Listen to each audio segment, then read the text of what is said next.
ನಿನಗಾಗಿ ಭಾಗ 65. ವಿಕ್ರಮ್ ಕಾರಿನಲ್ಲಿ ನೀರು ಇಲ್ಲದೆ ಇರುವುದರಿಂದ ಅಲ್ಲೇ ಎದುರುಗಡೆ ಇದ್ದ ಅಂಗಡಿಯಲ್ಲಿ ಒಂದು ಬಿಸ್ಲರಿ ವಾಟರ್ ಕೊಳ್ಳುತ್ತಾನೆ. ಅವರು ಕೋಲ್ಡಾ ಅಂತ ಕೇಳಿದಾಗ ಹೌದು ಕೋಲ್ಡ್ ಇರಲಿ ಅಂತ ಹೇಳಿದ.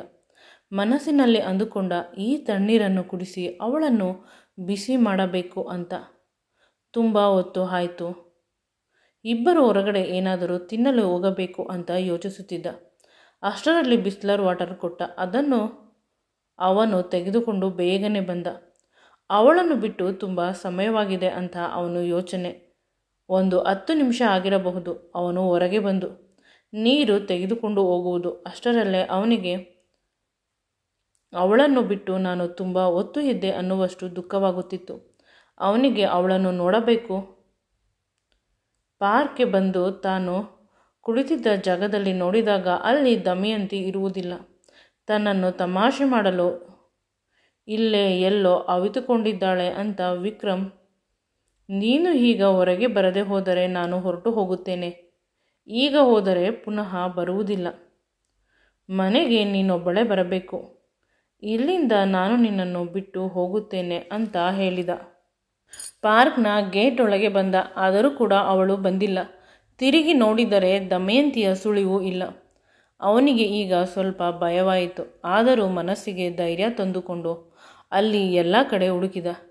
ಜನರನ್ನು ಕೇಳಿದಾಗ ಯಾರೂ ಕೂಡ ನಮಗೆ ಗೊತ್ತಿಲ್ಲ ಅಂತ ಹೇಳುತ್ತಾರೆ. ಆ ಪಾರ್ಕ್ ಲವರ್ಸ್ಗಳ ಪಾರ್ಕ್ ಆಗಿದ್ದರಿಂದ ಪ್ರತಿಯೊಬ್ಬರು ತಮ್ಮ ತಮ್ಮ ಪಾರ್ಟ್ನರ್ ಜೊತೆ ತಕ್ಕ ಮಟ್ಟಿಗೆ ಇಂಟಿಮೇಟ್ ಆಗಿದ್ದರು. ಇವನಿಗೆ ಭಯ ಕ್ಷಣದಿಂದ ಕ್ಷಣಕ್ಕೆ ಜಾಸ್ತಿ ಆಗುತ್ತಿದೆ. ಎಲ್ಲ ಕಡೆ ಹುಡುಕಿದರೂ ಅವಳು ಕಾಣಿಸಲಿಲ್ಲ. ಅಲ್ಲಿ CCTV ಇರುವುದನ್ನು ಗಮನಿಸಿದ ನಂತರ ಅದರಲ್ಲಾದರೂ ದಮಯಂತಿ ಎಲ್ಲಿ ಹೋಗಿದ್ದಾಳೆ ಅಂತ ನೋಡಲು ಹೋದ. ಮೊದಮೊದಲು ಅಲ್ಲಿನ ಆಫೀಸರ್ ಒಪ್ಪಲಿಲ್ಲ. ಇದು ನಮ್ಮ ಪಾರ್ಕ್ನ ವಿಷಯ, ಹೊರಗಿನವರಿಗೆ ಕೊಡುವುದಿಲ್ಲ ಅಂತ ಹೇಳಿದರು. ಆಗ ಅವನು ತನ್ನ ಐಡೆಂಟಿಟಿಯನ್ನು ಹೇಳಿದ. ಅಲ್ಲಿ ಇದ್ದವರೆಲ್ಲ ಒಂದೇ ಸಮನೆ ಬೆಚ್ಚಿದರು. ಹಾಗಾದರೆ ನೀವು ನಮ್ಮ ಈ ಪಾರ್ಕಿಗೆ ಬಂದಿದ್ದೀರಾ? ಅದು ನಮ್ಮ ಅದೃಷ್ಟ. ಎಲ್ಲರೂ ತುಂಬ ಕಷ್ಟಪಡುತ್ತಿದ್ದರು. ಅವರಿಗೆಲ್ಲ ಭಯ. ಇಷ್ಟು ದೊಡ್ಡ ಮನುಷ್ಯನನ್ನು ನಾವು ತುಂಬ ಕೇವಲವಾಗಿ ನಡೆಸಿಕೊಂಡು ಬಿಟ್ಟೆವು. ಅವರು ಮೊದಲೇ ಕೇಳಿದಾಗ ಕೊಟ್ಟು ಬಿಟ್ಟಿದ್ದರೆ CCTV ಫೋಟೇಜನ್ನು ಈಗ ನಮಗೆಲ್ಲ ಸರಿಯಾಗಿ ಗತಿ ಕಾಣಿಸುತ್ತಾರೆ. ಇವರು ವಿಕ್ರಮ್ ಗ್ರೂಪ್ ಕಂಪನಿಯ CEO. ಇವರ ಬ್ರಾಂಚ್ಗಳು ಪ್ರತಿ ರಾಜ್ಯದಲ್ಲೂ ಪ್ರತಿ ಜಿಲ್ಲೆಯಲ್ಲೂ ಇದೆ. ದುಡ್ಡಿಗೆ ಲೆಕ್ಕ ಇಲ್ಲ. ಅಂಥವರು ನಮ್ಮ ಪಾರ್ಕ್ಗೆ ಬಂದಿದ್ದಾರೆ ಅಂತ ಅವರೆಲ್ಲ ಖುಷಿಪಟ್ಟರು. ಅವರೆಲ್ಲ ಅವನಿಗೆ ರಾಜಮರ್ಯಾದೆ ಕೊಟ್ಟರು. ತಂಪಾದ ಪಾನೀಯಗಳನ್ನು ತರಿಸಿಕೊಟ್ಟರು. ಆದರೆ ಅವನು ಅದು ಯಾವುದನ್ನು ತೆಗೆದುಕೊಳ್ಳುವ ಮೂಡಿನಲ್ಲಿ ಇರಲಿಲ್ಲ. ತನ್ನ ಪ್ರೀತಿಯ ಹೆಂಡತಿ ತನ್ನಿಂದ ಕಾಣೆಯಾಗಿದ್ದಾಳೆ. ತುಂಬ ಚಡಪಡಿಸುತ್ತಿದ್ದಾನೆ. ನಿಜವಾಗಲೂ ಅವನಿಗೆ ತುಂಬ ಭಯವಾಗುತ್ತಿದೆ. ಹೃದಯ ಮುರಿದು ಹೋಗುವಷ್ಟು ಅವನಿಗೆ ನೋವಾಗುತ್ತಿದೆ. ವಿಕ್ರಮ್ ಕೋಪದಿಂದ ಕೇಳಿದ, ನನಗೆ ಬಹಳ ಬೇಗ ಬೇಕು. CCTV ಫೋಟೇಜ್ ನೋಡಬೇಕು ಅಂದ. ತುಂಬ ಚಡಪಡಿಕೆಯಿಂದ ಅವನು ನೋಡುತ್ತಿದ್ದಾನೆ. ದಮಯಂತಿ ಇರುವ ವಿಡಿಯೋ ಸಿಗುತ್ತಿಲ್ಲ. ಅವನು ತುಂಬ ಬೇಸರದಿಂದ ಅಲ್ಲೇ ತಲೆಯನ್ನು ಬಗ್ಗಿಸಿ ಕುಳಿತುಕೊಂಡ. ನಂತರ ಪಕ್ಕ ಇದ್ದ ಇನ್ನೊಬ್ಬ ಮನುಷ್ಯ, ಸರ್, ಇದರಲ್ಲಿ ಒಂದು ವಿಡಿಯೋ ರೆಕಾರ್ಡ್ ಆಗಿರುತ್ತದೆ. ಇದು ನೀವು ಕುಳಿತಿದ್ದೀರಲ್ಲ ಆ ಜಾಗದ್ದು ಅಂತ ಅನಿಸುತ್ತದೆ. ಸರಿಯಾಗಿ ಗೊತ್ತಿಲ್ಲ, ಸ್ವಲ್ಪ ನೋಡಿ ಅಂತ ಕೊಟ್ಟ. ಈಗ ಪುನಃ ಕೂಡ ವಿಕ್ರಮ್ ತುಂಬ ಪ್ಯಾನಿಕ್ ಆಗಿ ನೋಡಿದ. ಅವನಿಗೆ ಅಲ್ಲಿ ಕಾಣಿಸಿತು ವಿಡಿಯೋ. ಮೊದಲು ಪಾರ್ಕ್ಗೆ ಬಂದಾಗ ಅವರಿಬ್ಬರು ಕೈಗಳನ್ನು ಹಿಡಿದುಕೊಂಡು ಬಂದಿದ್ದು. ನಂತರ ಅವಳ ತೊಡೆಯ ಮೇಲೆ ಅವನು ಮಲಗಿದ್ದು. ಅವಳಿಗೆ ಬಿಕ್ಕಳಿಕೆ ಬರುತ್ತಿದೆ ನಿರಂತರವಾಗಿ. ಆದರೆ ಅವನು ಅವಳ ತುಟಿಗಳಿಗೆ ನಿರಂತರವಾಗಿ ಮುತ್ತನ್ನು ಕೊಟ್ಟಿದ್ದು. ಅವಳು ಕೂಡ ಸಹಕರಿಸಿದ್ದು. ಇಬ್ಬರು ಒಬ್ಬರನ್ನೊಬ್ಬರು ಗಟ್ಟಿಯಾಗಿ ತಬ್ಬಿಕೊಂಡು ಆ ಕ್ಷಣದ ಸುಖವನ್ನು ಅನುಭವಿಸುತ್ತಾ ಇರುವುದು. ಇದನ್ನೆಲ್ಲ ನೋಡಿದಾಗ ವಿಕ್ರಮ್ ತುಂಬ ಎಮೋಷ್ನಲ್ ಆದ. ಅವನ ಕಣ್ಣುಗಳಿಂದ ಕಣ್ಣೀರು ಧಾರಾಕಾರವಾಗಿ ಬರುತ್ತಿದೆ, ನಿಲ್ಲುತ್ತಿಲ್ಲ. ನಂತರ ಇವನು ನೀರನ್ನು ತರಲು ಹೋದ. ಆಗ ವಿಕ್ರಮ್ ಸೀರಿಯಸ್ ಆದ. ದಮಯಂತಿ ಒಬ್ಬಳೇ ಕುಳಿತಿದ್ದಾಳೆ. ಅವಳು ಅಲ್ಲೇ ಇದ್ದ ಹೂವಿನ ಗಿಡದ ಬಳಿ ನಡೆದುಕೊಂಡು ಹೋದಳು. ಅಷ್ಟರಲ್ಲಿ ಯಾರೋ ಇಬ್ಬರು ಮುಖಕ್ಕೆ ಮಾಸ್ಕ್ ಹಾಕಿಕೊಂಡಿದ್ದು ಅವಳನ್ನು ಎತ್ತಿಕೊಂಡು ಹೋದರು. ಅವಳು ಕಿರುಚಲು ನೋಡಿದರೆ ಅವಳ ಬಾಯಿಯನ್ನು ಗಟ್ಟಿಯಾಗಿ ಹಿಡಿದುಕೊಂಡಿದ್ದಾರೆ. ಅವಳ ಅಕ್ಕ ಪಕ್ಕ ಇದ್ದ ಹುಡುಗ ಹುಡುಗಿಯರು ಎಲ್ಲರೂ ಅವರವರ ಕೆಲಸದಲ್ಲಿ ಇದ್ದರು, ಅವರವರ ಸಂಗಾತಿಯ ಜೊತೆ. ದಮಯಂತಿ ಹೋಗಿದ್ದು ಅಲ್ಲಿ ಯಾರಿಗೂ ತಿಳಿದಿಲ್ಲ. ನಿಜವಾಗಲೂ ಅವಳನ್ನು ಎತ್ತುಕೊಂಡು ಹೋಗುತ್ತಿದ್ದಾರೆ. ಅವಳು ನನ್ನ ಹೆಸರನ್ನು ಹೇಳಿಕೊಂಡು ಕಿರುಚುತ್ತಿದ್ದಾಳೆ. ವಿಕ್ರಮ್ಗೆ ಈಗ ತನ್ನ ಹೊಟ್ಟೆಯ ಕರಳನ್ನು ಯಾರೋ ಹಿಂಡಿದಷ್ಟು ನೋವಾಯಿತು. ತನ್ನ ಮುದ್ದಿನ ಪ್ರೀತಿಯ ಹೆಂಡತಿಯನ್ನು ಅಷ್ಟು ಚೆನ್ನಾಗಿ ನೋಡಿಕೊಳ್ಳುತ್ತಿದ್ದಾನೆ.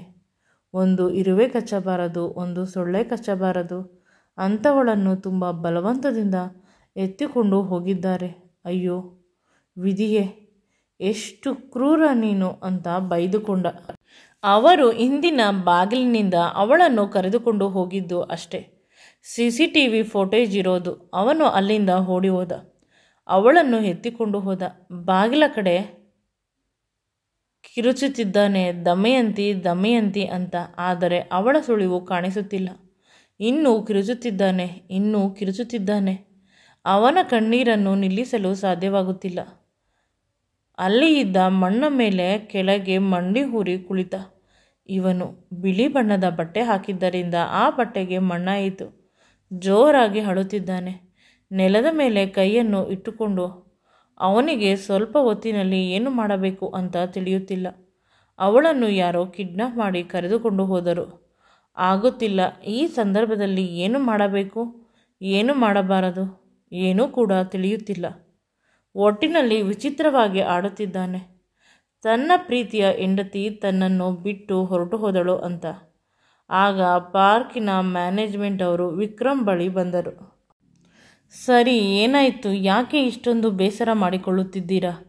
ಅಷ್ಟು ದೊಡ್ಡ ಕಂಪನಿ ನಡೆಸುತ್ತಿದ್ದೀರಾ, ಇಷ್ಟು ಚಿಕ್ಕ ವಿಷಯಕ್ಕೆ ಅಂತ ಯಾರೋ ಹೇಳಿದ. ಆದರೆ ವಿಕ್ರಮ್ ಕಿವಿಗೆ ಆ ಯಾವುದೇ ಮಾತುಗಳು ಕೇಳಿಸುತ್ತಿಲ್ಲ. ಅವನು ಇಲ್ಲಿಂದ ಹೋಗಿದ್ದು ಮಾತ್ರ ಅವನಿಗೆ ಕಾಣಿಸುತ್ತಿರುವುದು. ಅಲ್ಲೇ ಕೆಳಗೆ ಅವಳ ಕಾಲು ಚೈನು ಬಿದ್ದಿದ್ದು. ಅದನ್ನು ತೆಗೆದುಕೊಂಡು ಅವನು ಇನ್ನೂ ಅಳಲು ಶುರು ಮಾಡಿದ. ಆಗ ಮ್ಯಾನೇಜರ್ಗೆ ತಿಳಿಯಿತು, ಇವರು ತುಂಬ ಅಟ್ಯಾಚ್ ಆಗಿದ್ದಾರೆ. ಈ ಸಂದರ್ಭದಲ್ಲಿ ನಾನೇನಾದರೂ ಮಾಡಬೇಕು ಅಂತ ಪೊಲೀಸ್ನವರಿಗೆ ಈ ವಿಷಯದ ಬಗ್ಗೆ ಕಂಪ್ಲೇಂಟ್ ನೀಡಿದರು.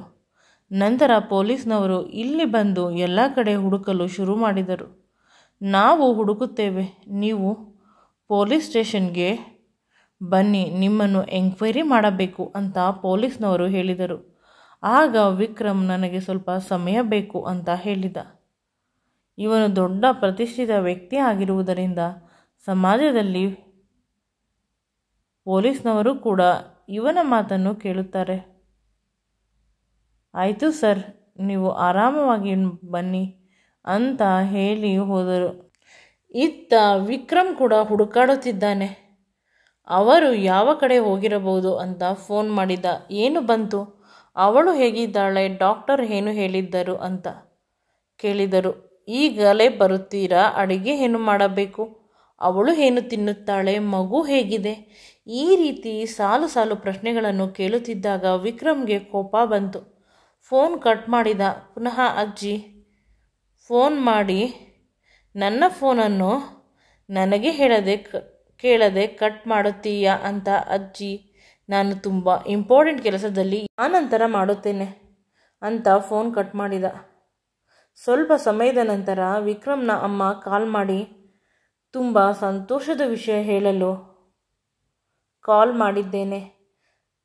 ನಿನ್ನ ತಂಗಿ ಸ್ವಲ್ಪ ಮಾತನಾಡುತ್ತಾಳೆ, ನಮ್ಮನ್ನೆಲ್ಲ ಗುರುತಿಸುತ್ತಾಳೆ. ಅವಳಿಗೆ ಸಂಪೂರ್ಣವಾದ ಪ್ರಜ್ಞೆ ಬಂದಿದೆ. ಇನ್ನೊಂದೆರಡು ತಿಂಗಳಲ್ಲಿ ಅವಳು ಸಂಪೂರ್ಣವಾಗಿ ಹುಷಾರಾಗುತ್ತಾಳೆ ಅಂತ ವಿಕ್ರಮ್ನ ಅಮ್ಮ ಫೋನ್ ಮಾಡಿ ಹೇಳಿದಾಗ ಇವನಿಗೆ ತುಂಬ ಖುಷಿಯಾಯಿತು. ಆದರೆ ಖುಷಿ ಪಡಲು ಆಗುತ್ತಿರಲಿಲ್ಲ, ಏಕೆಂದರೆ ತನ್ನ ಹೆಂಡತಿ ಕಾಣಿಸುತ್ತಿಲ್ಲ. ತುಂಬ ದಿನಗಳಿಂದ ಕಾಯುತ್ತಿದ್ದ, ತನ್ನ ತಂಗಿ ಯಾವಾಗ ಮಾತನಾಡುತ್ತಾಳೆ ಅಂತ. ಈಗ ಅವಳು ಸ್ವಲ್ಪ ಮಾತನಾಡುತ್ತಾಳಂತೆ. ಪ್ರಜ್ಞೆ ಪರವಾಗಿಲ್ಲ ಅಂತ ಅಮ್ಮ ಹೇಳುತ್ತಾಳೆ. ಆದರೆ ಆ ಸಮಾಧಾನದಲ್ಲಿ ನಾನಿಲ್ಲ. ನನ್ನ ಪ್ರಾಣವೇ ನನ್ನಿಂದ ಹೊರಟು ಹೋಗಿದೆ. ಪೊಲೀಸ್ನವರಿಗೆ ಕಾಲ್ ಮಾಡಿ ಕೇಳಿದ, ಸರ್ ಏನಾಯಿತು, ವಿಷಯ ತಿಳಿತಾ ಅಂತ. ಆಗ ಅವರು, ನೀವು ಒಮ್ಮೆ ಸ್ಟೇಷನ್ಗೆ ಬನ್ನಿ, ಎಲ್ಲರನ್ನು ಇನ್ವೆಸ್ಟಿಗೇಟ್ ಮಾಡೋಣ ಅಂತ ಪೊಲೀಸ್ನವರು ತುಂಬ ಕೋಆಪರೇಟ್ ಮಾಡಿದರು ವಿಕ್ರಮ್ಗೆ. ವಿಕ್ರಮ್ ತುಂಬ ಪ್ಯಾನಿಕ್ ಆಗಿರುವುದು ಸತ್ಯ. ಆದರೆ ಅವಳನ್ನು ತುಂಬ ಕೆಟ್ಟದಾಗಿ ಎತ್ತಿಕೊಂಡು ಹೋಗಿದ್ದನ್ನು ಇವನ ದುಃಖ ಜಾಸ್ತಿ ಆಗುತ್ತಿದೆ. ಏನಾದರೂ ತೊಂದರೆ ಮಾಡಿದರೆ ನನ್ನ ಪ್ರೀತಿಯ ಹೆಂಡತಿಗೆ ಅಂತ ಅವನು ತುಂಬ ಎಮೋಷ್ನಲ್ ಆದ. ಈಗ ಅವನಿಗೆ ಯಾರು ಹೇಗಿದ್ದರೂ ಅಷ್ಟೊಂದು ವ್ಯತ್ಯಾಸ ಕಾಣುವುದಿಲ್ಲ. ಕೇವಲ ತನ್ನ ಪ್ರೀತಿಯ ಹೆಂಡತಿ ತುಂಬ ಚೆನ್ನಾಗಿರಬೇಕು ಅಷ್ಟೇ. ನಂತರ ಅವನಿಗೆ ತಿಳಿದಿರುವ ತುಂಬ ಜನರಿಗೆ ಕಾಲ್ ಮಾಡಿ ದಮಯಂತಿಯನ್ನು ಹುಡುಕುವಂತೆ ಹೇಳಿದ. ವಿಕ್ರಮ್ ನೋಡಲು ಮಾತ್ರ ತುಂಬ ಸಾಫ್ಟ್ ಆಗಿ ಇರುವುದು. ಆದರೆ ಅವನಿಗೆ ಎಲ್ಲ ಬೀದಿಗಳಲ್ಲಿ, ಎಲ್ಲ ಗಲ್ಲಿಗಳಲ್ಲಿ, ಪ್ರತಿ ಕಡೆಯೂ ಕೂಡ ಅವನನ್ನು ನಂಬಿದ್ದ, ಅವನಿಂದ ಅನ್ನ ತಿನ್ನುವ ಗೆಳೆಯರು ಇದ್ದೇ ಇರುತ್ತಾರೆ. ಯಾವುದಾದರೂ ಒಂದು ಸಹಾಯ ಮಾಡುತ್ತಾರೆ, ಹುಡುಕಿ ಕೊಟ್ಟೇ ಕೊಡುತ್ತಾರೆ ಅನ್ನುವ ನಂಬಿಕೆ ಅವನಿಗೆ ಸ್ವಲ್ಪ ಸ್ವಲ್ಪ ಬರುತ್ತಿದೆ. ಆದರೂ ಕೂಡ ಕೆಟ್ಟವರು ಅವಳಿಗೆ ಏನಾದರೂ ತೊಂದರೆ ಮಾಡಿದರೆ ಅಂತ ಇವನ ಎದೆ ಹೊಡೆದುಕೊಳ್ಳುತ್ತಿದೆ. ತಾನು ನಂಬಿರುವ ದೇವರು ಎಂದೂ ಕೂಡ ಕೈ ಬಿಡುವುದಿಲ್ಲ. ತುಂಬ ವರ್ಷಗಳ ನಂತರ ನನ್ನ ಬದುಕಿನಲ್ಲಿ ಒಳ್ಳೆಯದು ಆಗುತ್ತಿದೆ ದಮಯಂತಿಯ ಮುಖಾಂತರ. ಅವಳಿಗೆ ಎಂದೂ ಕೂಡ ಕೆಟ್ಟದ್ದು ಮಾಡುವುದಿಲ್ಲ ಅನ್ನುವ ನಂಬಿಕೆ ಕ್ಷಣದಿಂದ ಕ್ಷಣಕ್ಕೆ ಜಾಸ್ತಿ ಆಗುತ್ತಿದೆ. ಇಷ್ಟು ಹೊತ್ತು ಪ್ಯಾನಿಕ್ ಆಗಿ ಎಲ್ಲ ಮುಗಿದು ಹೋಯಿತು ಅಂತ ಅಳುತ್ತಿದ್ದ ವಿಕ್ರಮ್ ಈಗ ಗಿರಿಯ ಮಾತುಗಳಿಂದ ಸಮಾಧಾನದಿಂದ ಇದ್ದಾನೆ. ಅಷ್ಟರಲ್ಲಿ ಅವನ ಫೋನ್ಗೆ ಒಂದು ಕಾಲ್ ಬಂತು. ಅವರ ಅಜ್ಜಿ. ಇಲ್ಲವಾದರೆ ಶಾಂತಿ ಅಂತ ಅಂದುಕೊಂಡು ಫೋನ್ ನೋಡಿದಾಗ ಅದು ಅನ್ನೋನ್ ನಂಬರ್. ನಿಜವಾಗಲೂ ಅವನಿಗೆ ಭಯವಾಗುತ್ತಿದೆ. ಫೋನನ್ನು ಪಿಕ್ ಮಾಡುತ್ತಾನೆ. ಆಗ ಅವರು, ಸರ್ ಲೋನ್ ಬೇಕಾ ಅಂತ ಫೋನ್ ಮಾಡಿದ್ದೇವೆ ಬ್ಯಾಂಕಿನಿಂದ ಅಂತ ಹೇಳಿದಾಗ ವಿಕ್ರಮ್ಗೆ ಕೋಪ ಜಾಸ್ತಿ ಬರುತ್ತದೆ. ನಾನು ಇಷ್ಟೊಂದು ಕಷ್ಟದಲ್ಲಿ ಇದ್ದರೆ ಇವರೆಲ್ಲ ನನ್ನ ಜೊತೆ ಈ ರೀತಿ ಮಾಡುತ್ತಿದ್ದಾರೆ ಅಂತ ಕೋಪದಿಂದ ಫೋನ್ ಕಟ್ ಮಾಡುತ್ತಾನೆ. ಪದೇ ಪದೇ ಆ ಬ್ಯಾಂಕಿನಿಂದ ಕಾಲ್ ಬರುತ್ತಿರುತ್ತದೆ. ಆದರೂ ಕೂಡ ಇವನು ಪಿಕ್ ಮಾಡುವುದಿಲ್ಲ. ಅಲ್ಲೇ ದಮಯಂತಿಯ ಜೊತೆ ಕುಳಿತುಕೊಂಡಿದ್ದ ಕಲ್ಲಿನ ಬೆಂಚ್ ಮೇಲೆ ಕುಳಿತುಕೊಳ್ಳುತ್ತಾನೆ. ಅವಳು ಕುಳಿತಿದ್ದ ಜಾಗವನ್ನು ತನ್ನ ಕೈಯಿಂದ ಮುಟ್ಟುತ್ತಾನೆ. ಕಣ್ಣಿನಿಂದ ಕಣ್ಣೀರ ಹನಿ ಬರುತ್ತಿದೆ. ಮೈ ತುಂಬ ಬೆವರು ಸುರಿಯುತ್ತಿದೆ. ಅವನು ಹಾಕಿದ್ದ ಬಟ್ಟೆ ಮಣ್ಣಿನಿಂದ ಕೂಡಿದೆ. ತನ್ನ ಸರ್ವಸ್ವವೇ ತನ್ನನ್ನು ಬಿಟ್ಟು ಹೊರಟು ಹೋಗಿದೆ ಅಂತ ಅವನು ತುಂಬ ಬೇಸರದಲ್ಲಿ ಇದ್ದಾನೆ. ಪ್ರತಿ ಬಾರಿ ಎಲ್ಲ ಪರೀಕ್ಷೆ, ಎಲ್ಲ ನೋವುಗಳು ನನಗೆ ಏಕೆ? ಇಲ್ಲಿ ಇಷ್ಟೊಂದು ಜನ ಕಪಲ್ ಇದ್ದಾರೆ, ಎಲ್ಲರೂ ಅವರವರ ಪಾಡಿಗೆ. ಆದರೆ ನನ್ನ ಮತ್ತು ದಮಯಂತಿಯ ವಿಷಯದಲ್ಲೇ ಈ ರೀತಿ ಆಗಬೇಕು ಅಲ್ಲವೇ? ನಿಧಾನವಾಗಿ ಅಲ್ಲಿದ್ದ ಪ್ರತಿಯೊಬ್ಬರೂ ಇವನ ಕಡೆ ನೋಡುತ್ತಿರುತ್ತಾರೆ. ತುಂಬ ಜನ ಇವನ ಜೊತೆ ದಮಯಂತಿ ಇಲ್ಲದೇ ಇರುವುದನ್ನು ನೋಡಿ, ಅವನು ಅಳುತ್ತಾ ಇರುವುದನ್ನು ನೋಡಿ ಇನ್ನು ಕೆಲವರು ಅಂದುಕೊಳ್ಳುತ್ತಾರೆ ಏನಾದರೂ ಇಬ್ಬರಿಗೂ ಬ್ರೇಕಪ್ ಆಗಿರಬಹುದು ಅಂತ.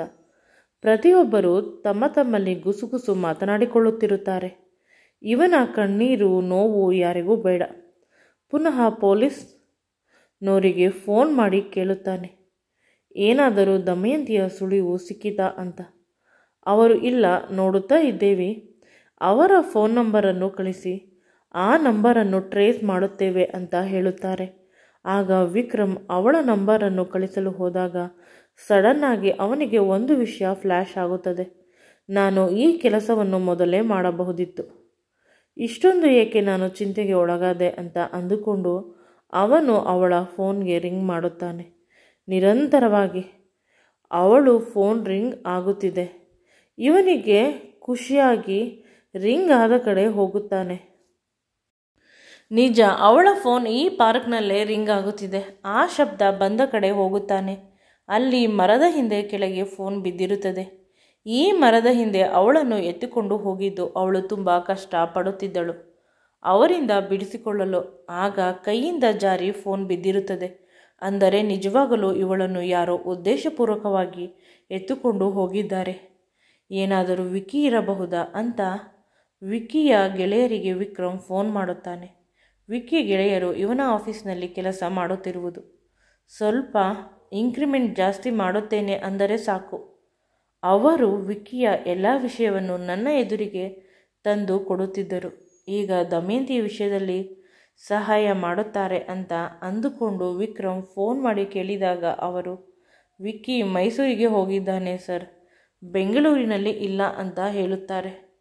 ವಿಕ್ರಮ್ ಸುಮ್ಮನಾದರೂ ಕೂಡ ಅವನಿಗೆ ಇದರ ಹಿಂದೆ ಏನೋ ನನಗೆ ತಿಳಿಯದ ಸತ್ಯ ಇದೆ ಅಂತ ಅಂದುಕೊಳ್ಳುತ್ತಾನೆ.